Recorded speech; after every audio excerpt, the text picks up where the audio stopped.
I'm gonna tell you the story, but the first thing you have to understand is time does not work the way you think it does. Welcome to the cult.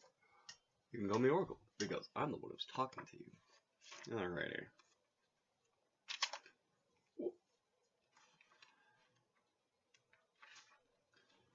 We did the cycle of the year.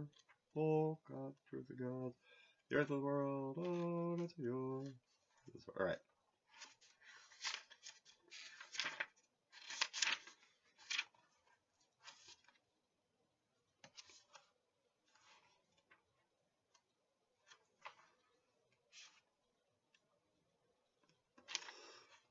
Alright. Continue with the Book of Troth. We have, Chapter 18 is on Rebirth, or Punerjanam, reincarnation and somewhat.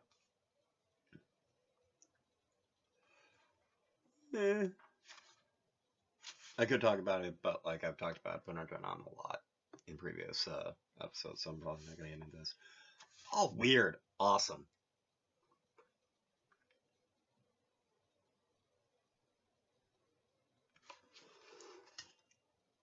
Wyrd. I'm all about that Wyrd. It is many times said that the Teutonic peoples, that they were and are a fatalistic lot, which is generally made of fatalism in the religion, especially when it comes to leading a heroic life. Since now, more than ever, we need heroes, this comes a very important point for the full understanding of the Troth as it is to be lived today. There is, however, a great deal of misconception around what is truly meant by the notion of fate. Usually when we hear the word fate, which is of Latin and not Teutonic origin, we think of ideas such as predestination. That is something that is loaded with the idea that fate is something that a transcendental force or God has already predetermined will happen to a person or group of persons.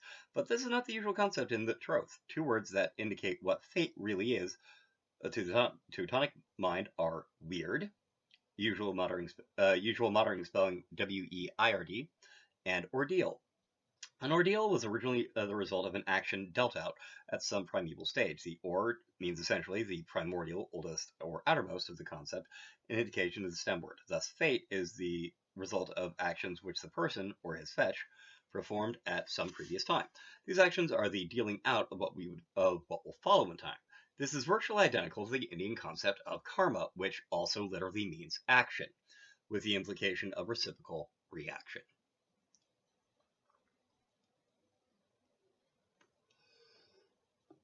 Exactly what I've been talking about. An Old Norse word containing the same concept is orlog, which literally means primal layers or laws. So Arya Zapata, primal law. This indicates that the actions laid down in the past will continue to affect the phenomenon in the days and nights to come. This whole concept explains the metaphysic behind the old Teutonic practice of trial by ordeal. It was a magical manifestation of justice based on past action. So the whole concept of a trial by fire is essentially like a magical litmus test to see if someone's guilty. That's essentially what they're talking about here, but it's more about putting someone in a tense circumstance to see how they react, because you'll get a better idea of their character when they're, one, stressed, and two, kind of have to think on their feet. That's the general gist of it, as far as I'm aware, at least.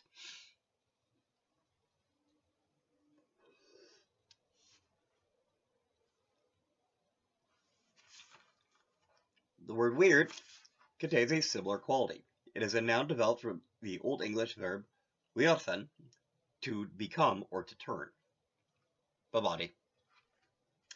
Thus, Wyrd is really that which has become those deals already dealt out, that which affects the present and that which is to come. The Old Norse form of this is Urdr, which is also the name of the first Norn.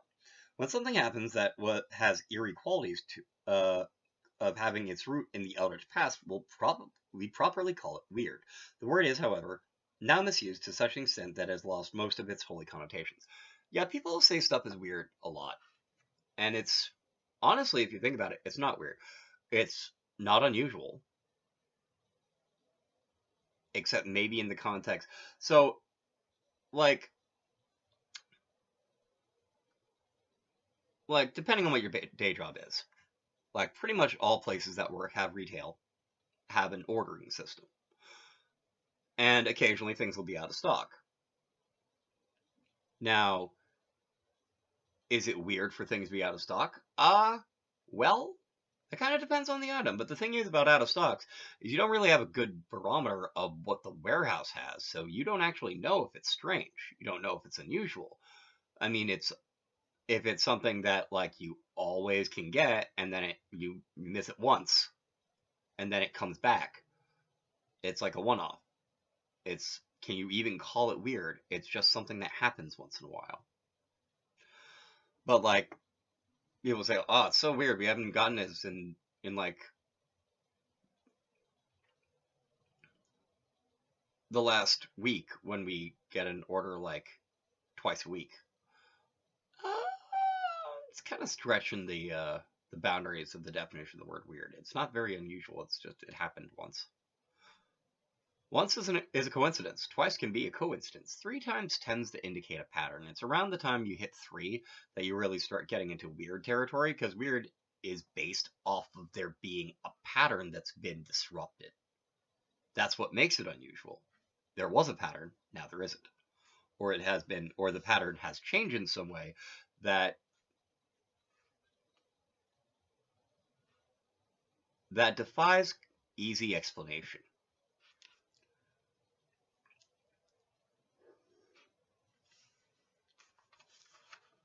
All this explains the metaphysics by the whole Teutonic system of law, as exemplified by English common law based upon precedents, past layers of action, which determine what action should be taken in present and future. English common law, by the way, being based off of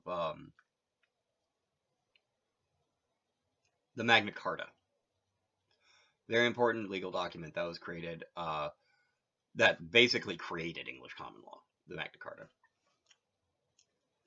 I might do an episode on the Magna Carta another time, but this is in sharp contrast to the Judeo-Roman form of law based on the decree of a transcendental force of a god or a king. More and more today, this latter situation is one which we find ourselves today. So far it is obvious that the Teutonic concept of fate, weird, is closely connected with the concept of time and causality.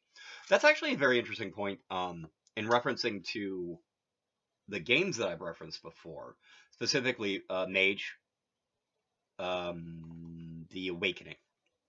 Because in Mage of the Ascension, they had 9 spheres that determined what kind of magic you could use. And they have a similar system for 10 Arcana, where they essentially split the entropy sphere into death and fate. Because when you take entropy or decay out of a lot of situations, then it becomes a lot more obvious what is the machinations of fate, so to speak. Like that intuitively made sense to me. But when they did that, they created 5 subtle arcana, which are essentially things that are Sula, non-physical, but still directly affect the physical, and with 5 gross aspects that are directly physical things. If you saw the previous episode where I did how to create the universe in 10 easy steps, essentially 5 of those steps are Sula, being the first, the third, and like the 4th, the 5th, and the 9th, being going backwards, spirit, which is directly tied to life, mind, which is directly tied to space, prime, which is like origin, which is directly tied to forces, and death, which is directly tied to matter. If you saw how to create the universe in 10 easy steps, I actually explained exactly why that makes sense. But what's interesting about that with that setup is that even how I have it, 2 is time.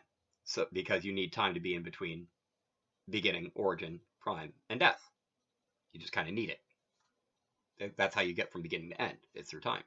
But you have fate here, and fate sort of like generates time backwards by that logic, but it also actually works that way. I can't explain better than that. I'm sorry. Anyway. You're out. I might save you for another one. Okay, so.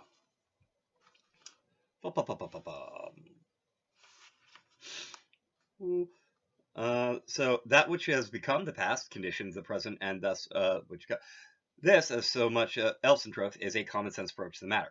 The mystery of the three Norns, or Wyrd sisters, gives us further keys to the understanding of Wyrd. Oh yeah, I also I think I've mentioned this before. I basically have numeric Naman, or like number names for the fates. I just came up with it one day, but 182 is essentially a name for the birth fate.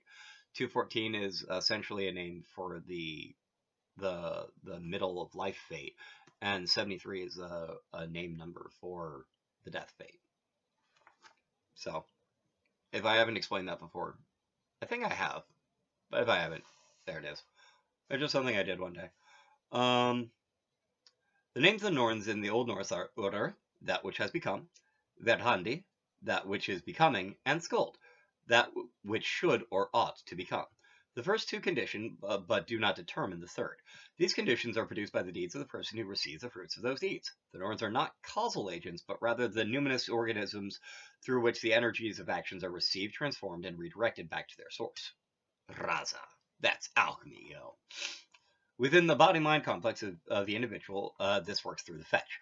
So essentially, the fetch is like basically more or less a Basra between, near as I can tell, the fetch is a Basra between your Clistomana Vinyana and your Alea Vinyana, which is essentially it's your ability to operate outside of your body. But that also means it shows up when your body is done, as covered in the previous one.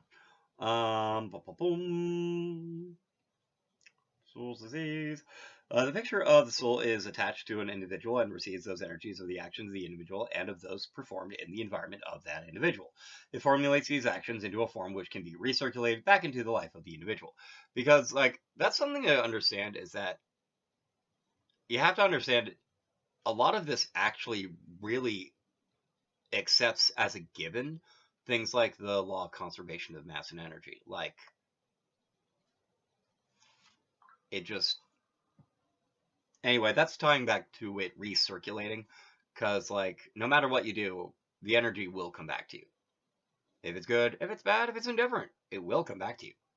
That's the whole point of the law of three in Wicca, is that, like, be careful what you do, be careful what you wish for, be careful of your karma, because you will get 3 times the karma back, whatever it is, good, bad, or indifferent. Anyway.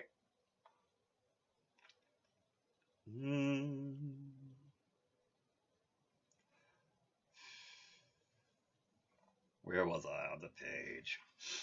All right. There they will eventually have their effect. This is the total amoral process and purely organic in its structure. What does it mean by amoral? Here's the thing.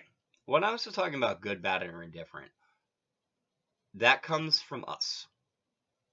That comes from the Jiva. That comes from the humans. It just does. The universe takes it, and essentially it operates like a giant computer. In the, like, old programmer maxim, garbage in, garbage out, if, like, you're a Koopa, you're a well, essentially. You're a Karma Koopa, you're a well of action. And so, whatever actions you put out is essentially whatever you are putting in to the universe as a computer. So, are you putting out garbage for it to give garbage back to you? Abakara in, Abakara out. That's how it's gonna be. Especially with magic. Don't make your Divya Zakti like throwing out Abalaka. You won't like it. Abalaka and Abalaka back. Garbage out, garbage come back. Like, that'll, like, I don't know who went through this experience when they were, like, in middle school or, like, high school. I went through this thing about, like, an explanation of basically society, of you're always like, where do you put a landfill? It's sort of like a variation of the an ablaka, or a garbage variation of the trolley problem. For those of you who don't know what the trolley problem is, watch the Good Place, and you'll know. It's essentially a moral argument that's given out in ethics to try to determine like what is an ethical course of action and what is not. And it's supposed to be weighted in a very specific way, but like neither here nor there. Um, I completely lost my train of thought. I was about to talk about the. I know it had to do with the Good Place and whatnot, but anyway, I'm gonna continue reading, and hopefully that will get back to the point. Oh yeah, there's also an interesting thing that in English specifically about the word fate and the word destiny, and about how they're not the same, but also very much the same, and like they're synonyms. I think a lot of it has to do with not denotation of the actual like definition, but with connotations an individual has as to things they in their own life believe were destined or not destined to happen, that happened anyway or didn't happen, and it has caused them much frustration. And to a lot of people, the idea of fate is a lot more nebulous as opposed to destiny, which seems more concrete, and that just honestly seems more silly to me. But I don't like. I'm not the one making that distinction. If you want to disagree with me, you are free to. All right. In either case, the accumulated past action, ordeal/Wyrd, is passed from one life to another. Punarjanam, reincarnation in action. It is clear that the old Teutonic concept of fate is in no way similar to the Christian concept of predestination. The true men and women of the day were at least able to know that they shape their own destinies as a result of their own past actions. It is, however, easy to see how phenomena are misinterpreted as fated and thus beyond our control when the events conditioning these phenomena are lost in the dim past, personal or transpersonal. The true man or woman may want to investigate his or her Wyrd. This can be done in three realms of past action: 1 personal, 2 clanic, and 3 transpersonal. That's an interesting, good point. It's talking about like I don't even know if this is actually a thing from the Bible, but something about the sins of the father will be revisited for like 7 generations or some stupid stuff like that. It's essentially like it's true and it's not, because it's saying that the things that happen in the past do affect us, often in times that we don't see. And it's a warning for us in the present to be more careful for those in the future. But a lot of people have turned it into like this whole predestined thing, like, oh, your father was an alcoholic, so you gotta be. That ain't how anything works. Anyone tells you otherwise, yes, there can be a genetic disposition to alcoholism. It can happen. But if someone with that genetic predisposition never picks up a freaking drink with alcohol in it in their life, then it doesn't matter. Just saying. So there's personal, there's clanic, which is family, and then there's transpersonal, which is like, whole human race, this planet, life on other planets if it exists. The first is past action contained within the parameters of the present lifetime, while the latter two may be roughly considered as past lives, one genealogically determined and the other from outside clan. That's an interesting point. It's basically bringing up the core concept of Anuvoziki Siddharti, or like genetic perfect memory, like birds have it. It's a core notion that maybe we have it too, basically, I guess. The first can be investigated through a personal retrospective past deeds and events of one's life. The clanic realm is investigated through genealogical history, and in older times was considered an important source of spiritual knowledge. Like the family Bible. It's a thing.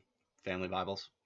I don't know how often it actually happens in the modern age, but like, I know family Bibles used to be the thing. Like, because families, back in the day, if they had any books at all, had a Bible.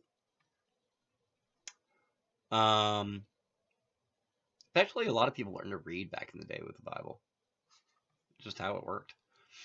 The knowledge of the transpersonal is drawn from the great storehouse of cosmic memories, housed in the mind. or as the Jungians call it, the collective unconscious, the Vasra Manavijnana Kala Contacts gained through connection with this aspect of the soul should not be understood as reincarnation of the individuality. Knowledge from this realm may be gained through reflective techniques. This reflection is best undertaken under self-guidance or with the help of trusted and true friends, as variations on this technique are rampant among store occultists, and is often dressed up in the most shoddy, trite, and madcap cosmologies. It happens. The concept of Wyrd and ordeal play a central role in the religious worldview within the Troth. One of the greatest messages of the Troth to the individual is that he or she should find destiny and follow it. Find it, and then follow it. Don't just assume it will find you. There is a personal task and ordeal for all those who would be true. The work for all who would be true. I want to be true. And if I want to have a satya, I want it to be a satya.